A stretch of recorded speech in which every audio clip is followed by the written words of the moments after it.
Sabe, meus irmãos, os discípulos estão recebendo um bombardeio de informações novas aqui. É uma quantidade de coisas que até então, nestes 3 anos, eles ouviram em alguma medida, eles foram avisados em alguma medida, mas não completamente, não tão claramente. Muito foi falado por provérbios, por parábolas, por imagens, por figuras. Mas está chegando um momento onde Jesus há de ser entregue, ser surrado, preso, morto, crucificado. Eles estão para passar um dos momentos mais desafiadores da vida deles. Uma das lutas mais difíceis que eles já enfrentaram, talvez a mais difícil que enfrentaram. Serem separados assim do seu Senhor de uma maneira bruta, de uma maneira crua ali.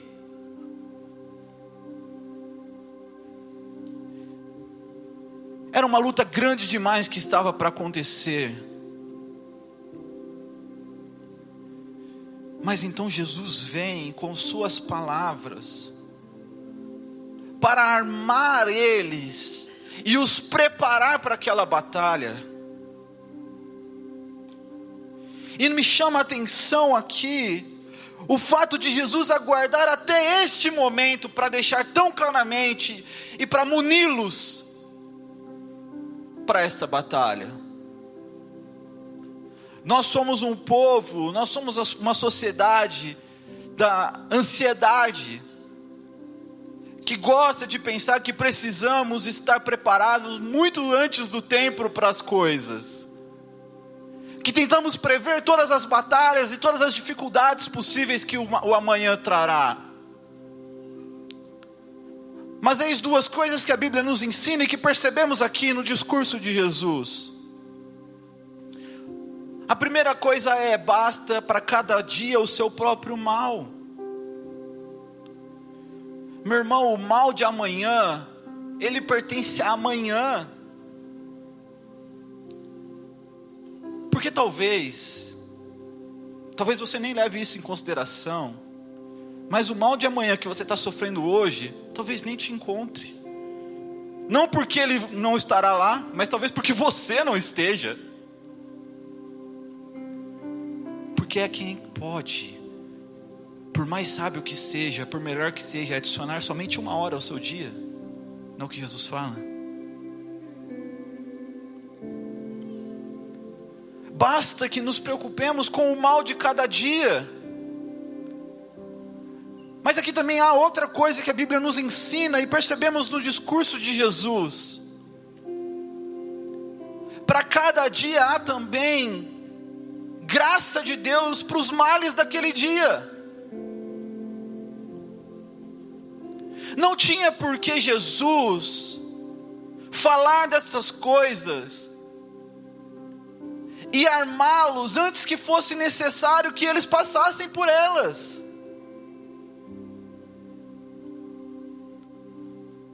Meu irmão, todos os males que estão preparados para o teu amanhã, trazem com eles também graça e misericórdia de Deus no teu amanhã, para que lá, queira Deus, você chegue, você possa enfrentá-lo. Jesus está falando para eles o seguinte: olha, eu estou dizendo isso para vocês, para que vocês saibam que eu vos previno, que eu guardo vocês, eu zelo vocês, e a batalha que vocês ainda nem conhecem, eu tenho as armas para ela, e elas chegarão nas mãos de vocês no tempo certo.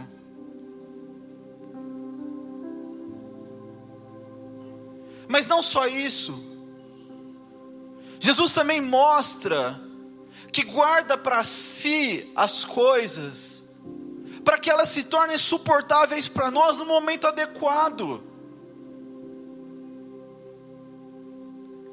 Jesus sempre soube qual era o seu destino. Jesus sempre soube como seria a sua morte, a sua traição. Não só porque ele mesmo, como autor da vida e da história, a proporcionou, a escreveu, como também por anos a fios foi profetizado a respeito de tal coisa. E ele sabia desde o princípio que aqueles homens que ele separou iriam passar por aquilo.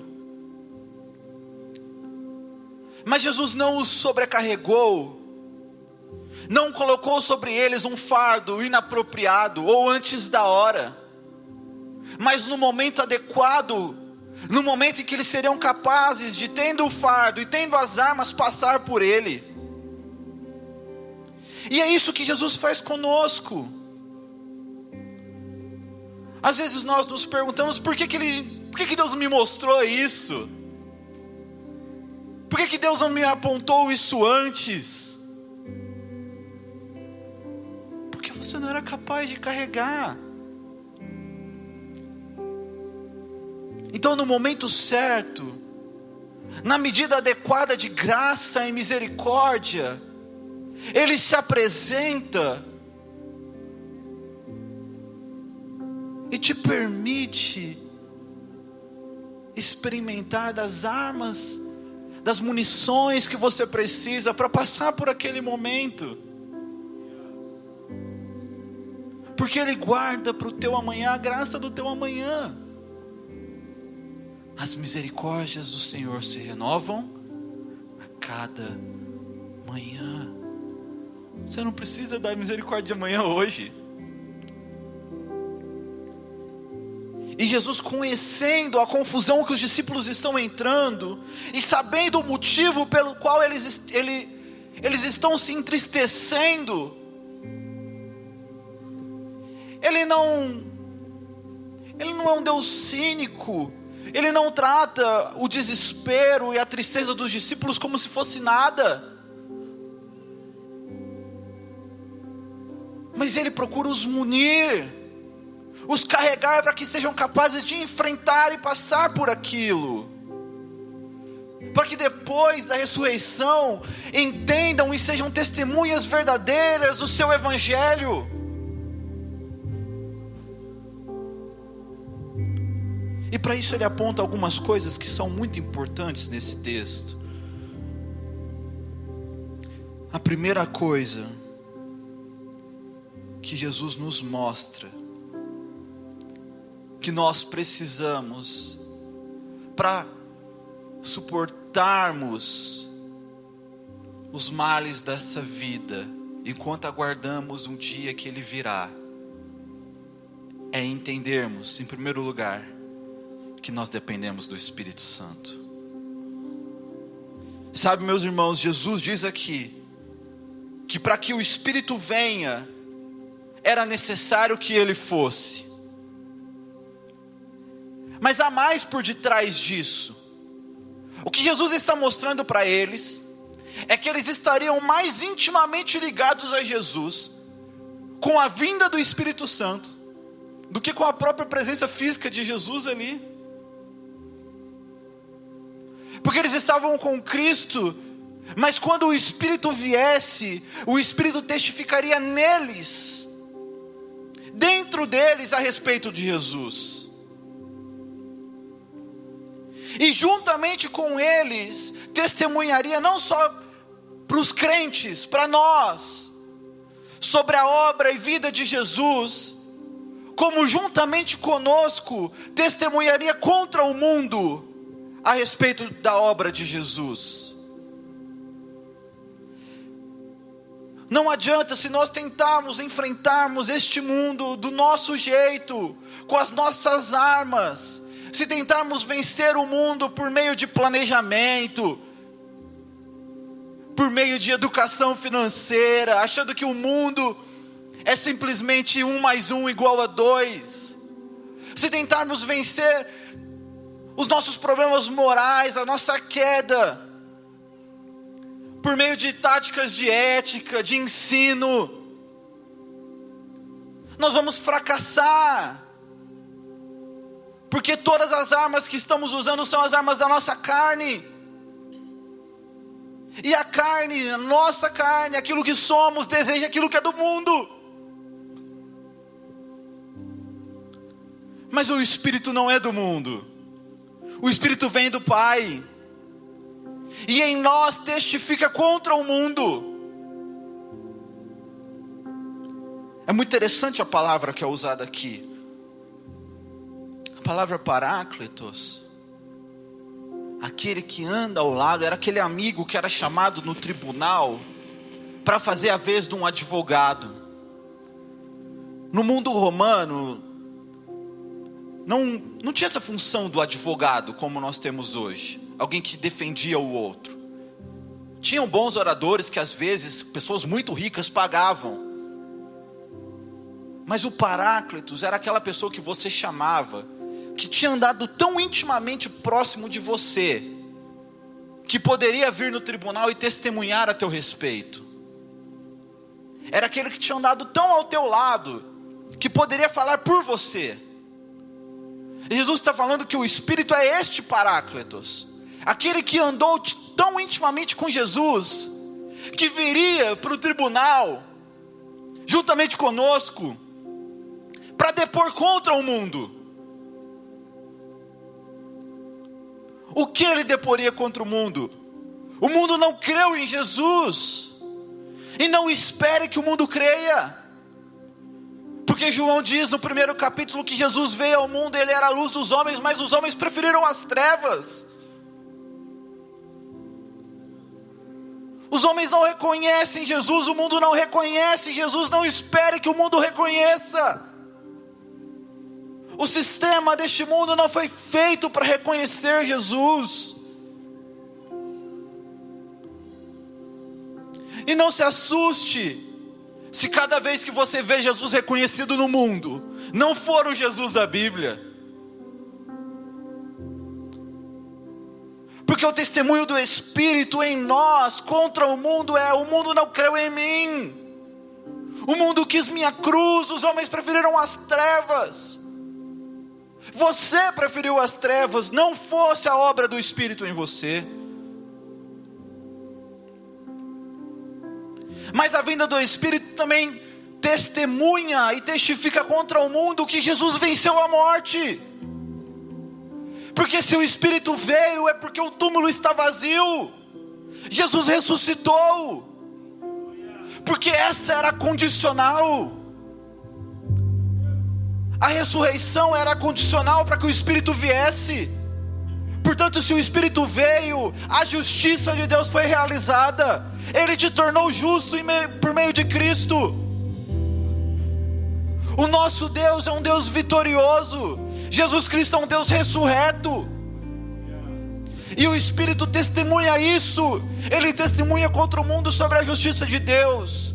Vocês não creem em Cristo, mas Ele não está morto. Ele está ressurreto.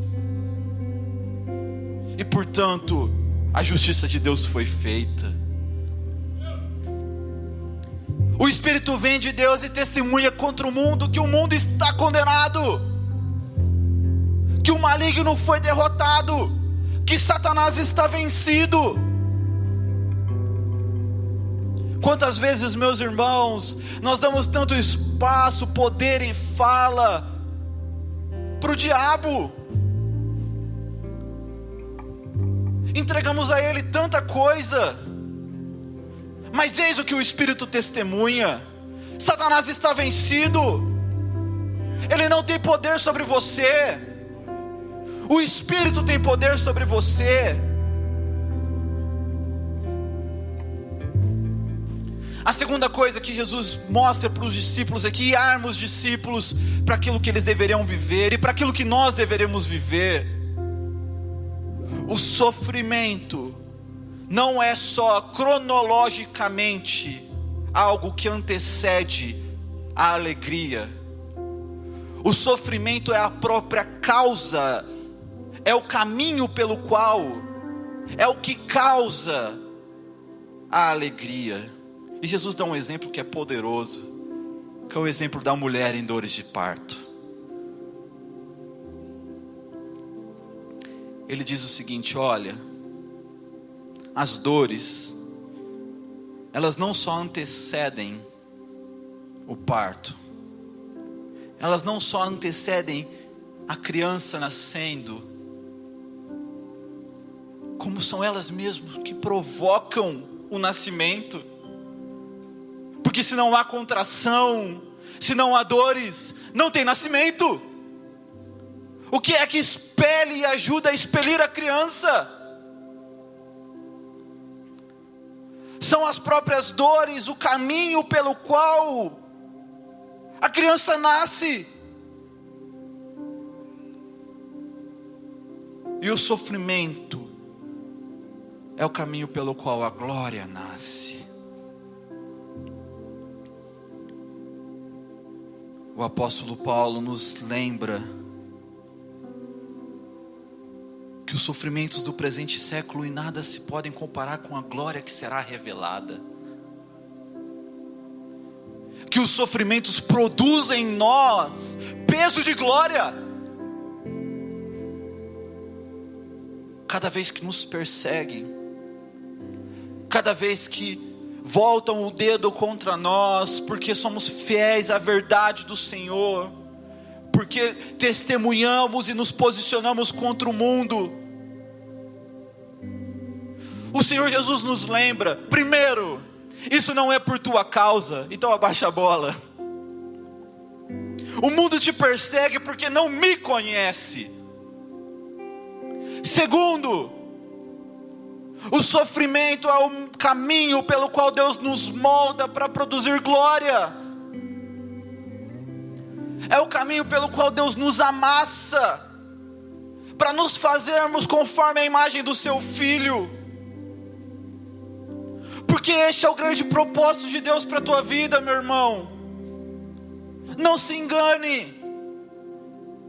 Todo tipo de realização, todo tipo de formação, todo tipo de conquista, todas essas coisas, elas são só a superfície da vida. Elas podem vir ou podem não vir, mas Deus faz com que todas as coisas cooperem para o bem daqueles que amam a Ele, para fazer conforme a imagem do seu Filho. Qual é o bem que Deus faz com que todas as coisas na vida cooperem? Coisas boas, coisas ruins. Fazer-nos conforme a imagem do seu Filho. Portanto, quando sofremos, quando somos amassados pela dor, quando temos que ferir a nossa própria carne, saiba disso, meu irmão. Este é o caminho pelo qual Deus está trazendo glória, te forjando, para que você experimente da alegria que é plena, que é verdadeira, que não passa. Ele fala para os discípulos: olha, nesses dias o mundo se alegrará, e vocês ficarão tristes, mas a tristeza de vocês se transformará em alegria. Mas a alegria do mundo há de se transformar em tristeza, porque toda a alegria que o mundo produz é para o mundo. Toda a alegria que o mundo produz fica para o mundo, fica para as coisas dessa terra. Elas são vento, elas não são medidores de Deus na nossa vida. Não meça a sua vida com Deus pelas alegrias que você experimenta do mundo, porque elas podem vir, como elas podem não vir. Eis a grande sabedoria de Salomão em Eclesiastes: coisas boas e ruins acontecem para pessoas boas e ruins. Mas esse não é o termômetro do testemunho do Espírito, porque a nossa alegria é plena, não nas coisas que são deste mundo, mas aquilo que não perece, naquilo que a traça e a ferrugem não consomem, naquilo que o ladrão não pode roubar. elas estão ancoradas que Jesus Cristo ressuscitou, a justiça foi revelada, nós somos agora filhos amados de Deus, temos uma eternidade guardada.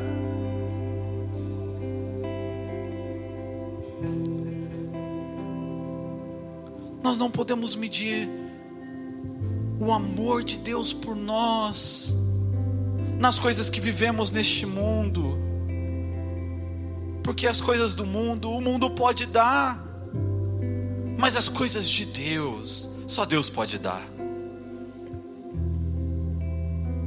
Aquilo que vem de Deus, só Ele pode entregar, meu irmão.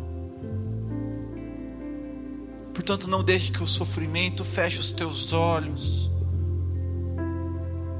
Não deixe que as batalhas e as lutas por amor do nome do Senhor fechem quem você é. Não deixe que o mundo corrompa o teu coração.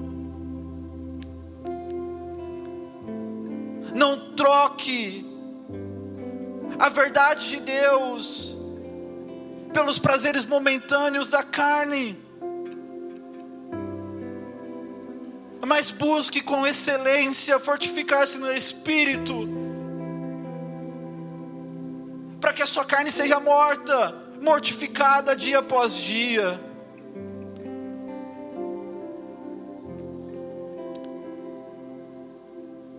A terceira coisa que Jesus diz para eles aqui é: sabei que o próprio Pai vos ama. Sabe, nós temos, na minha experiência pessoal, pastoral, eu tenho percebido que muitas vezes as pessoas têm dificuldade em descansar no amor do Pai. E eu percebo que isso muitas vezes é um problema, eu diria quase que teológico, interno nosso. Nós confiamos no amor de Jesus. Jesus deu a sua vida por nós. Nós não temos dúvida disso.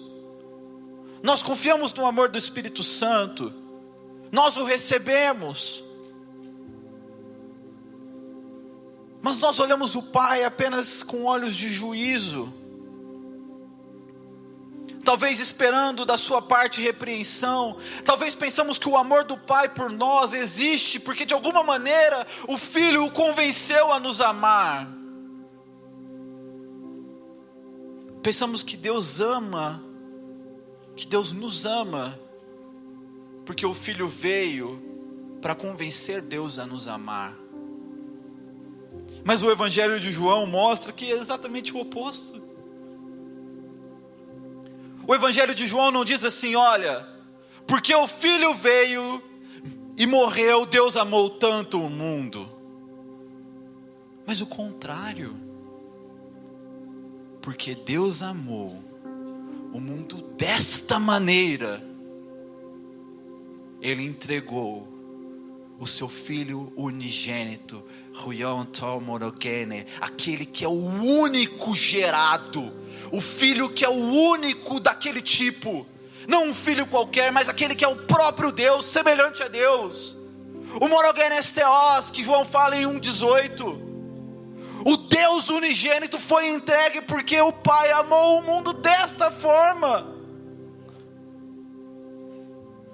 O Pai nos amou de tal maneira. E é interessante que o verbo amor está no auristo, é um tempo no grego, que é uma ação concluída completamente no passado. Ou seja, o amor do Pai não está pendente. O amor do Pai não está dependendo da tua próxima ação. Mas Deus nos amou de maneira definitiva e completa, na eternidade, de tal forma que nos elegeu para Ele, e entregou aquele que é o único gerado, o Deus gerado, o único do seu tipo, o unigênito do Pai, porque nos amou desta forma. E muitas vezes nós duvidamos do amor de Deus porque medimos o amor de Deus pelas alegrias deste mundo. Porque dizemos, porque Ele me deu isso, não me deu aquilo. Porque deixou que eu passasse por isso. Meu irmão, a pergunta correta é: por que não deixar você passar por isso? Se Ele já proveu tudo, e já provou do seu amor em Jesus Cristo, por que não? O que é esta vida? O que são essas coisas? O que se compara com um Deus que já provou o seu amor? É muito interessante que antes mesmo que Jesus tivesse morrido, é dito que o Pai deu o Filho. Novamente, ação concluída no passado. Desde a eternidade, Jesus Cristo é o Cordeiro morto. É o que João nos fala em Apocalipse. Ele é o Cordeiro morto antes da fundação do mundo. Antes que os alicerces do mundo fossem dados, Jesus já estava dado por nós, porque Deus nos amou desta maneira. Deus te amou desta forma. Paulo olha para isso e fala assim: Deus prova o seu amor para conosco, ao ter dado o seu Filho para morrer por pecadores, quando ainda éramos pecadores. Ou seja, antes mesmo de recebermos da graça, Deus não nos amou pelo resultado que podíamos dar. Deus não nos amou por aquilo que podíamos fazer por Ele. Deus não espera nada de nós. Ele nos amou porque quis e provou o seu amor ao dar o seu Filho por pessoas como você, que sabe como você é, que sabe bem como é, que a pessoa do lado não sabe tudo, mas você sabe. E ainda assim Deus te amou e entregou seu Filho, o único Filho, o único do seu tipo, o único gerado.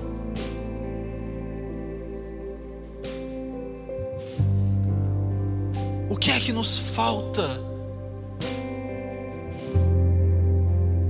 O que é que nos falta? Se o Espírito veio a nós, se o sofrimento produz glória, se o Pai nos ama, o que é que nos falta? Está dito às claras, não está escuro aos nossos olhos. O Filho já veio e trouxe luz sobre tudo isso.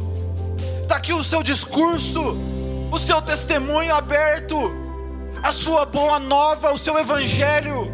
O que é que nos falta? Essa é a pergunta que Jesus faz para os discípulos. A pergunta é simples: não nos falta nada. É por isso que Jesus diz para eles, olha para eles e fala assim: agora vocês creem? Porque só o que pode nos faltar é fé. Só o que pode te faltar hoje, amanhã, diante do mundo é fé, porque o restante foi provido. E o que Jesus olha para você e diz: você crê agora? Você crê nisso?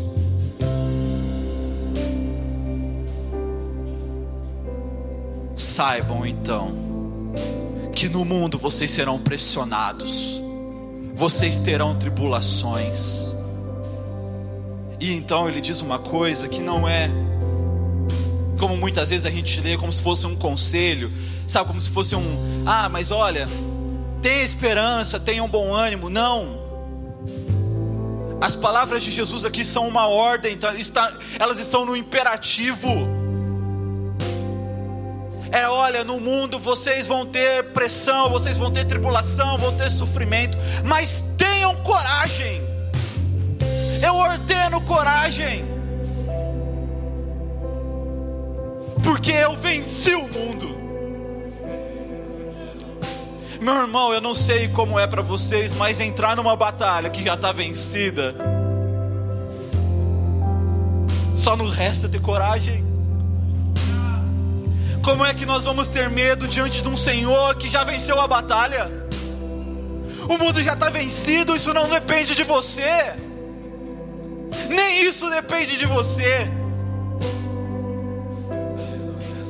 Mas você crê? Você crê nisso?